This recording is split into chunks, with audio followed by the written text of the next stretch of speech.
Jamais sans la grâce, une dévotion matinale proposée par l'Église évangélique de la grâce en collaboration avec l'Institut théologie de Cotonou.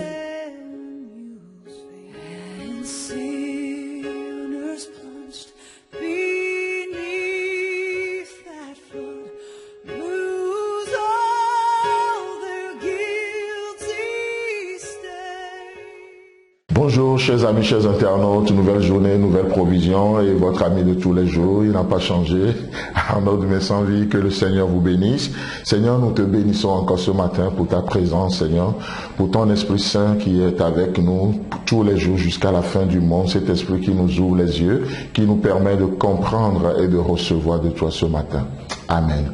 Alors, comme commencé hier, nous continuons avec ce personnage Amathia, le roi de Juda, 2 Chroniques chapitre 25, le verset 1 où il est écrit. Amathia devint roi à l'âge de 25 ans et il régna 29 ans à Jérusalem. Amen. Hier, nous avions parlé justement de son nom, l'explication de son nom, la prophétie de son nom, concernant son nom, pardon. Donc, et on voit que ce personnage ne veut pas étudier sa vie, mais permettez-moi, c'est pas une étude biblique que nous faisons, mais c'est juste le principe de la dévotion, c'est de sortir un principe, un point clé et nous amener à l'expérimenter dans la journée, d'accord? Donc, c'est l'étude théologique et je crois que c'est réservé l'Institut théologique est là pour ça, mais dans cette dévotion, nous sortons quelque chose de pratique. Et ici, qu'est-ce que nous regardons? Si vous étudiez un peu sa vie, la biographie de sa vie, c'est vraiment particulier, ce roi. Il est venu de très très très loin, et la Bible nous dit ici que il a accédé au trône à l'âge de 25 ans, et il va régner pendant 29 ans à Jérusalem. Alors, quelle est la pensée que j'aimerais nous communiquer ce matin? Vous savez quoi? C'est quelqu'un, on ne peut jamais imaginer ça. On ne peut pas l'imaginer. Et j'aimerais proclamer, déclarer ce matin. C'est juste des déclarations de foi pour entrer dans cette journée. Parce que la Bible nous dit que sans la foi, il est impossible à l'homme d'être agréable à Dieu. Nous ne raisonnons pas. Nous ne sommes pas dans un raisonnement 1 plus 1 et on trouvera 2. Non, dans la foi, tu peux faire 1 plus 1 et trouver plus que 2. D'accord? Donc, la pensée de Dieu, la pensée de Dieu. Donc c'est pourquoi j'aimerais déclarer ce matin que les jours de ton règne seront plus nombreux que les jours où tu as été dominé, au nom puissant de Jésus. Je ne sais pas ce que tu as vécu jusque-là, mais ce matin, au nom merveilleux de Jésus, je peux proclamer. Oh, que si Amathia est à l'âge de 25 ans après le trône et il a régné pendant 29 ans, je proclame sur la vie de quelqu'un ce matin que le jour de ton règne sera plus nombreux que les jours où tu as été dominé. Au nom de Jésus. Les jours de ton bonheur seront plus nombreux que les jours de tes malheurs. Au nom puissant de Jésus-Christ.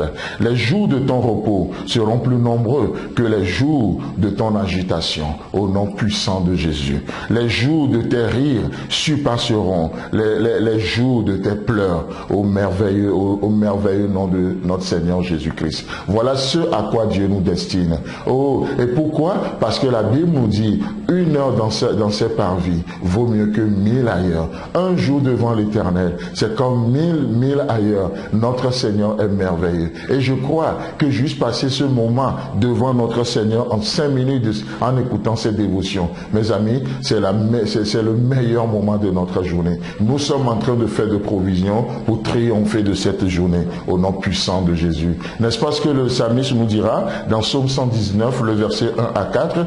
Il dit, ils m'ont assez opprimé dès ma jeunesse.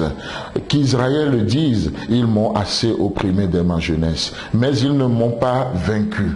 Des laboureurs ont labouré mon dos, ils y ont tracé de longs sillons. L'Éternel est juste, il a coupé les cordes des méchants, au nom de Jésus. Je ne sais pas quelle corde te lie ce matin, je ne sais pas les sillons qui ont été faits dans ton dos. Peut-être l'ennemi a creusé, il a fait des sillons, il a semé des mentalités de vaincus, des mentalités de perdants. Mais ce matin, oh, avec l'œuvre de Dieu, avec ce que Dieu fait, je proclame, je déclare que ces cordes sont coupées au nom de Jésus. Que le sang versé à la croix puisse combler ces sillons qui sont tracés et que Dieu soit glorifié dans ces domaines de ta vie au nom puissant de Jésus. Amen. Alors, j'aimerais te dire encore ce matin que tu le loueras encore. Ce n'est pas fini, tu le loueras encore. Ce n'est pas fini, tu le loueras encore. Tu n'es pas à la fin de ton ministère, tu n'es pas à la fin de ta carrière, tu n'es pas à la fin de ton mariage. Peut-être tu te lèves ce matin, tu penses au divorce. Laisse-moi te dire que ce n'est pas encore la fin. Tu n'es pas à la fin de ton mariage. Tu le loueras encore. Tu le loueras encore. Tu le célébreras encore. Et tu raconteras la gloire de l'Éternel au nom puissant de Jésus. 3 fois dans la parole de Dieu, il est déclaré ceci. On le voit dans Psaume 42, verset 5. Psaume 42, verset 11. Et on le voit aussi dans Psaume 43, le verset 5, où il est écrit: Pourquoi t'as battu mon âme et gémis-tu au-dedans de moi? Espère en l'Éternel, car je le louerai encore. Il est mon salut, il est mon Dieu. Que Dieu vous bénisse dans cette journée et à demain. Si vous avez aimé cette dévotion, parlez-en à vos amis. Parlez-leur du message de la grâce et de ce qu'il fait dans vous. Pour un sujet de prière, une question ou plus d'informations, contactez-nous. Téléphone 64 88 35 87 ou 96 42 69 05 ou par WhatsApp au 94 75 80 20.